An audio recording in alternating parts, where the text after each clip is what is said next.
నువ్వెంత అసహించుకున్నా తను నిన్ను వదులుకుంటుందని అనుకోను. అందుకే వెళ్ళు సిద్ధు, వెళ్ళి నందిని మెళ్ళో తాడు కట్టు.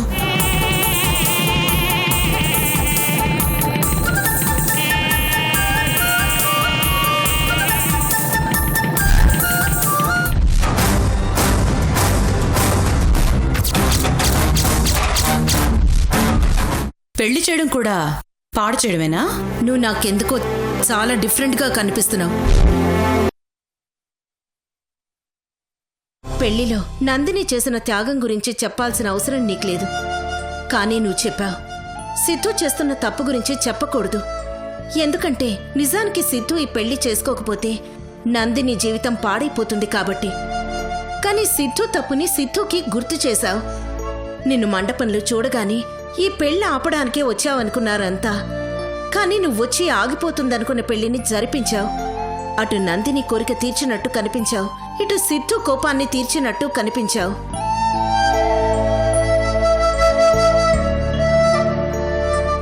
పెళ్లికి వచ్చిన వాళ్లలో కొంతమంది నందినికి మంచి చేశావనుకుంటున్నారు, కొందరు సిద్ధుకి మంచి చేశావనుకుంటున్నారు. కానీ నువ్వు చేసిన పనేంటో నేను మాత్రమే కరెక్ట్గా గ్రహించగలను.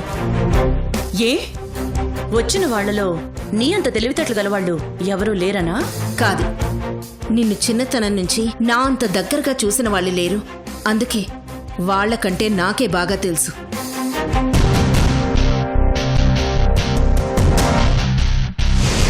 ఇందాక నీ కళ్ళల్లో నాకు బాధ, ప్రేమ ఏమీ కనిపించలేదు. కసి కనిపించింది.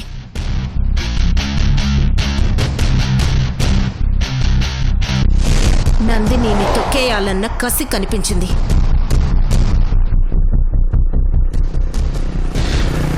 Am I correct, రోజీ? ఎవరికి ఏం అనిపించినా ఇక నుంచి జరగబోయేది అందరికీ కనిపిస్తుంది. Just wait and watch. కానీ నందిని పక్కనే ఈ లక్ష్మి ఉందని మర్చిపోకు రోజీ. డోంట్ వరీ, చేసిన తప్పులకి పశ్చాత్తాపడే అవకాశం అందరికీ వస్తుంది. No hurry. రోజీ లక్ష్మీల మధ్య ఆట మొదలైంది.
పెళ్లి బాగా జరిగిందా రోజీ? బాగానే జరిగింది.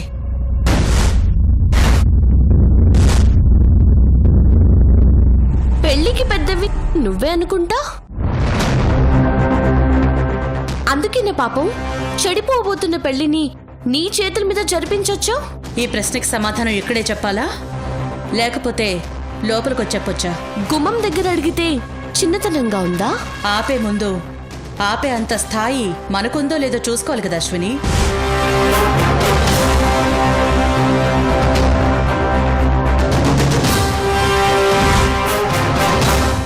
నువ్వంత ఇన్వాల్వ్ అయి జరిపించడానికి ఆ పెళ్లి నీకైన వాళ్ళదా?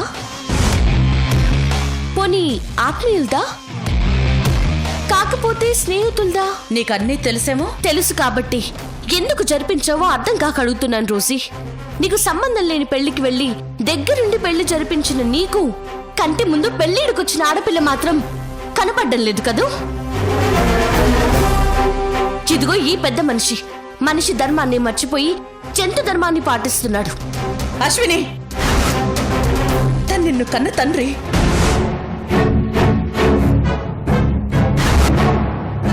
ఏ మనిషికైనా తనకంటూ ఒక అహం ఉంటుంది. అది మంట లాంటిది. మంట మనింటిదే కదా అని దాంతో ఆటలాడితే అది కాల్చేస్తుంది. జాగ్రత్తగా ఉండాలి అశ్విని.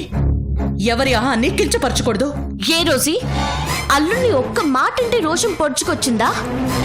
జంతువులు కూడా పిల్లల్ని కనడంతో వాటి పని అయిపోయింది అనుకుని వదిలేస్తాయి. ఎందుకంటే వాటికి పెళ్లి పెటాకులు లాంటివి ఉండవు కదా.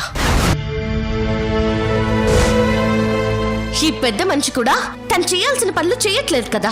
నీ విషయంలో దీపక్ తన బాధ్యతని మర్చిపోలేదు అశ్విని. బాధ్యత?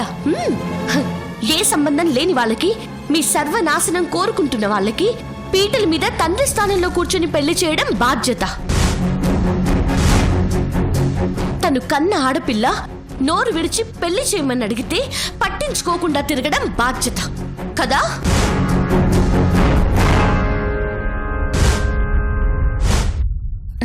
అశ్విని, పక్కింట్లో ఉన్న వస్తువుని మన సొంతం చేసుకోవాలనుకోవటం దొంగతనంతో సమానం. నువ్వు అడిగింది అలాంటి కోరికే. ఆ కోరిక తీర్చటం జరిగే పని కాదు. లోకి పక్కింట్లో ఉన్న వస్తువు కాదు, షాప్లో ఉన్న వస్తువు లాంటి వాడు. షాప్లో ఉన్న వస్తువు ఎవరైనా కొనుక్కోవచ్చు. కానీ ఆ వస్తువుని చిన్న రోజే ఇష్టపడింది. కొనుక్కోవడానికి తన మనసును కూడా అడ్వాన్స్గా ఇచ్చేసింది. పెళ్లి అనే ఫుల్ పేమెంట్ ఎవరు కడతారో వాళ్ళకే తను సొంతం అవుతాడు. అంతవరకు తన మీద ఎవరికి అధికారం ఉండదు. చూడశ్విని, నువ్వు లాయర్వి కాబట్టి నువ్వెన్ని లాజిక్లైనా మాట్లాడొచ్చు, ఎన్ని మెలకలైనా పెట్టి మ్యాటర్ని నీకు అనుకూలంగా మార్చుకోవచ్చు. కానీ వాళ్ళిద్దరిష్టాన్ని కాదని లోకి పెళ్లి నీతో చేయటం కరెక్ట్ కాదు. కరెక్టే, మీరు చెప్పేది కరెక్టే అనిపిస్తుంది. అంటే ఒకరికొకరు ఇష్టపడితే పెళ్లి చేసేయాలి, అంతే కదా? అంతే కదమ్మా. వాళ్ళ మనసులు కలిశాయని తెలిసి ఎలా ద్రోహం చేయగలని చెప్పు తల్లి. ఓ, ద్రోహం చేయలేరు అంతేగా? మరి అప్పుడెందుకు ద్రోహం చేశారు? మా అమ్మ నువ్వు ఒకరినొకరు ఇష్టపడ్డారు, అయినా మా అమ్మని పెళ్లి చేసుకోకుండా ఎందుకు ద్రోహం చేశావు?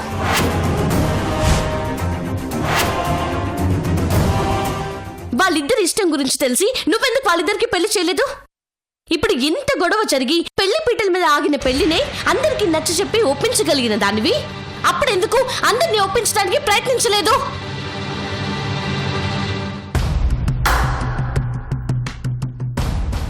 అశ్విని, అంటే మీకు నచ్చితే ఒక న్యాయం, నచ్చకపోతే అన్యాయం, అంతేనా మీ పద్ధతి? లేదశ్విని, చాలా తప్పుగా మాట్లాడుతున్నావు. దీపక్ వల్ల జరిగిన అన్యాయాన్ని సరిదిద్దడానికే కదా నిన్ను ఈ ఇంటికి తీసుకొచ్చి న్యాయం చేస్తున్నాను. న్యాయం చేస్తున్నాను అనుకుంటూ అన్యాయం చేస్తున్నావు రోజీ. నీకు నిజంగా నాకు న్యాయం చేయాలనుంటే మీ చేతుల మీదుగా లోకిని నాకిచ్చి పెళ్లి చేయండి.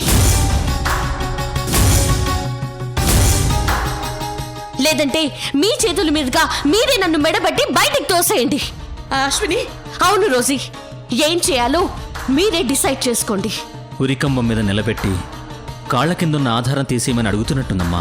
మీరేమైనా అనుకోండి, నాకు అనవసరం. నేను అనుకున్నది జరగాలి, నా మాటే నెగ్గాలి. ఇప్పటి వరకు నేను వాదించిన ఏ కేసు ఓడిపోలేదు. ఓడిపోవాలి అనుకుంటే అసలు ఆ కేసే టేకప్ చేయను. నువ్వు టేకప్ చేసిన కేసుల్లో కొంతమంది జడ్జిలు నీ వాదనకి ఒప్పుకొని వెంటనే తీర్పిచ్చుండొచ్చు. కానీ ఈ కేసులో వెంటనే తీర్పు ఇవ్వాలి అంటే కుదరదు. కొంత టైం కావాలి. మాకు ఆలోచించుకోవడానికి కొంత టైం కావాలి. మీరెంత టైం కావాలన్నా తీసుకోండి, కానీ తీర్పు మాత్రం నాకు ఫేవర్గా రావాలి.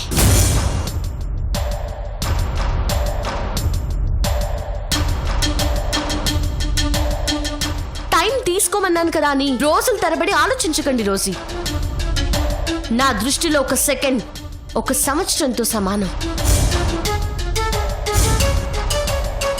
అంటే ఒక్కరోజు నా టైం ఎంత వాల్యుబులో ఆలోచించుకోండి. త్వరగా సమాధానం చెప్పండి.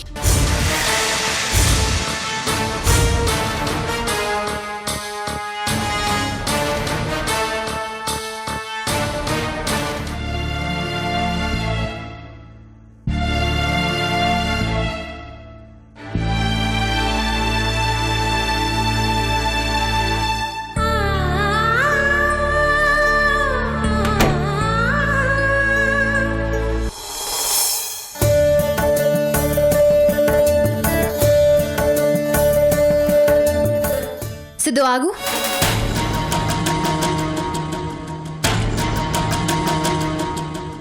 ఏంటత్తయ్య గారు, పేరుకి పెళ్లి జరిగింది గాని కోడలు కొత్తది కాదు కదా, పర్లేదనుకున్నారా?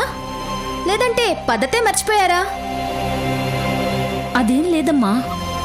అదేమీ లేకపోతే ఇక్కడ గుమ్మం బయట హారతి పళ్ళెం ఉండాలి కదా. అది ఆనందంలో మర్చిపోయానమ్మా. మీరు ఆనందపడిపోవడానికి నేను మీకు నచ్చిన కోడల్ని కాదు. ఆనందపడిపోతున్నారంటే నమ్మేంత పిచ్చిదాన్ని కాదు. వెళ్ళి పని చూడండి. ఆంటీ మీరుండండి, నేను హారతిస్తాను.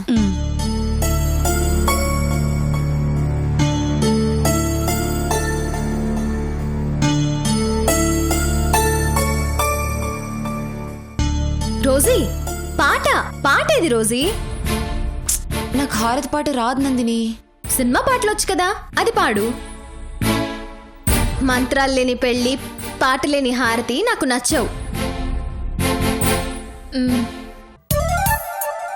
రావమ్మ మహాలక్ష్మి రావమ్మ, రావమ్మ మహాలక్ష్మి రావమ్మ.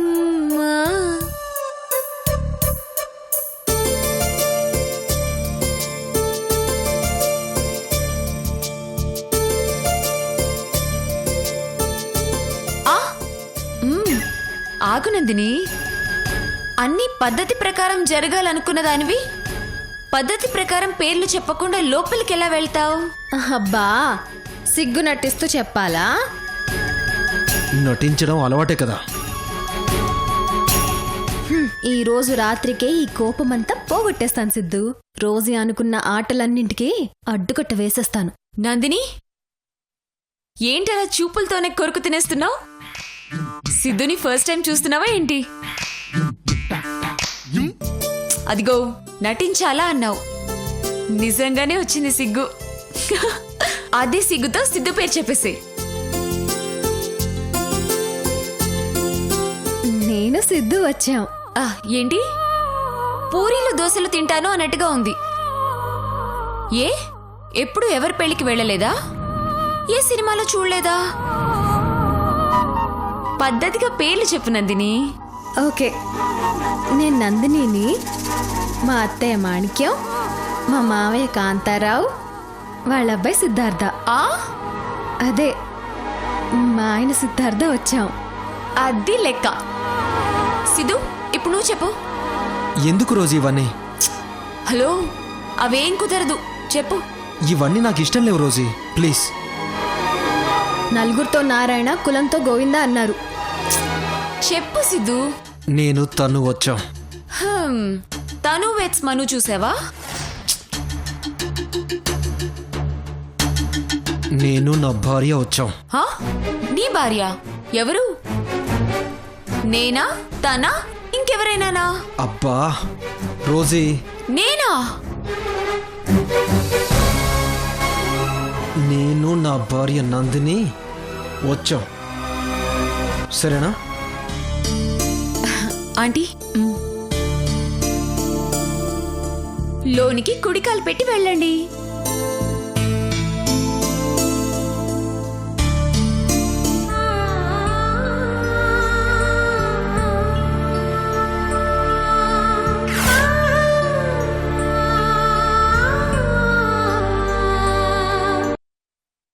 సిద్ధు, ఇక నువ్వు వద్దనుకున్నా ఎక్కడికి వెళ్ళలేవు.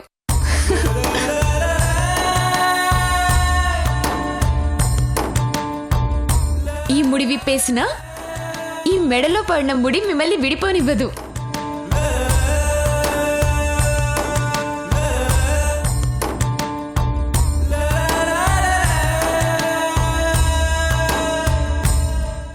ఓకే నందిని, ఇక నేను వెళ్తాను. ఎక్కడికి? మా అమ్మ దగ్గరికి. నీకిచ్చిన మాట ప్రకారం నీ పెళ్లి దగ్గరుండి చేశాను. అంతేకాదు, ఇష్టం లేకపోయినా మా అమ్మ నాన్నల్ని ఒప్పించి తీసుకొచ్చి నీ పెళ్లి పీటల మీద కూర్చోబెట్టాను. నా మాటను నిలబెట్టుకున్నాను. మాట నిలబెట్టుకోవడం అంటే పెళ్ళొక్కటే చేసి వెళ్ళిపోవడమేనా? మరింకేం చేయాలి? ఈ రోజు రాత్రి నా శోభనం. అది చేసేది సిద్ధు. అందుకు నన్ను రెడీ చేయాల్సింది నువ్వే. నందిని, దానికి నేనెందుకు? మీ ఇంట్లో చాలా మంది ఉన్నారు. అందరితో నాకు అనవసరం. నువ్వు నాకు తోడుండాలి అంతే. అది కాదు నందిని. ఉంటావా ఉండవా? ఓకే, ఉంటాను. కానీ నువ్వు గదిలోకి వెళ్ళగానే నేను వెళ్ళిపోతాను. ఓకే? ఓకే.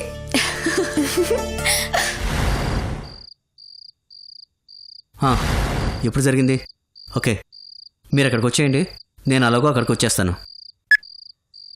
హలో, ఏంట్రా ఇక్కడ చేయాల్సిన రచ్చంతా చేసేసి నాకు సమాధానం చెప్పకుండా వెళ్ళిపోతున్నావు? నేనేం చేశాను? మీకేం సమాధానం చెప్పాలి? నా డార్లింగ్ని నాకు దక్కకుండా చేసి మళ్ళీ ఏం తెలియనట్లు మాట్లాడతావేంటి? నీ డార్లింగా? అదెవరు? అసలు మీరెవర్రా నేను తీసిన వీడియోని వాళ్ళకి చూపించడానికి? అంటే నందిని వీడియో తీసింది నువ్వా? అవును, నేనే. ఏదో నా డార్లింగ్ని బెదిరించడానికి తీస్తే మీరది బయట పెట్టి నా డార్లింగ్ని నాకు దక్కకుండా చేస్తారా? అంటే నందినిని బెదిరించి లొంగ తీసుకుందాం అనుకున్నావా? లొంగ తీసుకోవడం ఏంటి? అవి విలన్స్ చేసే పనులు. నేను నా డార్లింగ్ని లవ్ చేస్తున్నాను. లవ్ చేసేది హీరోలే కదా. రే, మీ ఇంట్లో అద్దాలున్నాయా? రోజు చూసుకోవచ్చు కదా నువ్వు. చూసుకుంటాను, షారుఖ్ ఖాన్లా ఉంటాను కదా. రే ప్లీజ్, నువ్వు సిగ్గుపడుకురా బాబు, చూడలేకపోతున్నాను. ఇదిగో నా మాట విని నందినిని మర్చిపో, లేదంటే మర్చిపోయేలా చెయ్యాల్సి వస్తుంది. ఏంట్రా పోలీసులని రెచ్చిపోతున్నావా? రెచ్చిపోవటం కాదు, హెచ్చరిస్తున్నాను. జాగ్రత్తగా ఉండు. నేను జాగ్రత్తగా ఉండడం కాదు, ఇక నుంచి నువ్వు జాగ్రత్తగా ఉండు. నువ్వు లవ్ చేసావు కదా నీ మరదల్ని, పెళ్లి కూడా చేసుకోవాలనుకుంటున్నావు కదా. చూస్తాను నీకు నీ మరదలతో పెళ్లి ఎలా జరుగుతుందో చూస్తాను. నీకు తనని దూరం చేస్తాను. మాది జరుగుతుందో లేదో తెలియదు కానీ నువ్వు ఇలాగే బిహేవ్ చేస్తే నేనే నిన్ను అరెస్ట్ చేసి ఉమెన్ టీజింగ్ కేసు కింద లోపలేస్తాను. నువ్వు రోడ్డు పక్కన ఉండేవాడితో కాదు, కరోడ్పతితో మాట్లాడుతున్నావు. చూస్తాను, నీ అంతు చూస్తాను.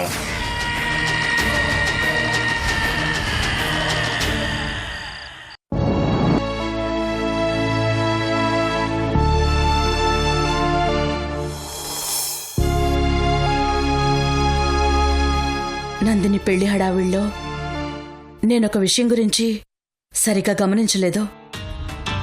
దీపక్, భార్గవి ఇద్దరూ పెళ్లిపీటల మీద కూర్చుని నందినికి పెళ్లి జరిపించారు. అలా ఎలా జరిపించారు? వాళ్ళిద్దరూ గొడవపడి విడిపోవాలనుకుంటున్నారు. మరి కలిసి పెళ్ళెలా జరిపించారు?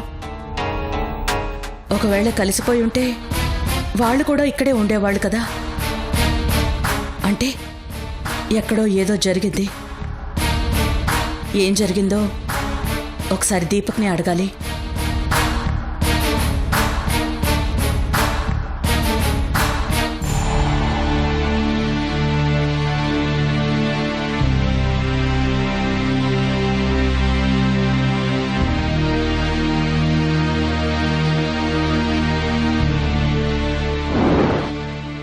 దీపక్,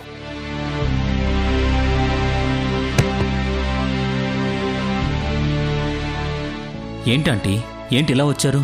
ఏం లేదు దీపక్, నేనొక విషయం అడగాలి. ఏంటంటీ? అదే అది నందిని పెళ్లిలో భార్గవి నీతో. ఓ అదా,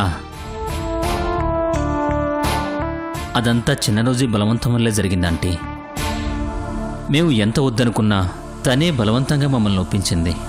అంటే నువ్వు కూడా నిజంగానే వద్దనుకుంటున్నావా దీపక్? మీకు తెలీదా ఆంటీ?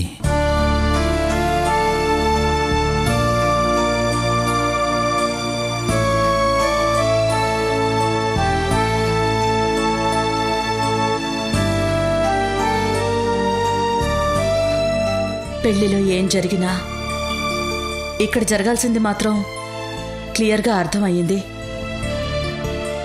దీపక్ని, భార్గవిని వెంటనే కలపాలి. లేదంటే పాపం దీపక్ నిజంగానే పిచ్చివాడైపోతాడు. కానీ ఎలా కలపాలి? ఎలా?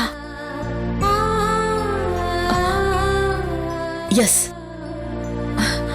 వాళ్ళిద్దరినీ కలపాలంటే ఒక పెళ్లి చెయ్యాలి. ఇప్పుడు పెళ్లి చేసుకోవడానికి రెడీగా ఉన్న జంట గ్రానీ, నిజంగా మీరు సూపర్ గ్రానీ. ఏంలోకి ఏమైంది? నాతో ఏమైనా పనుందా? జరగాల్సిన పని అదే జరుగుతుంది గ్రానీ.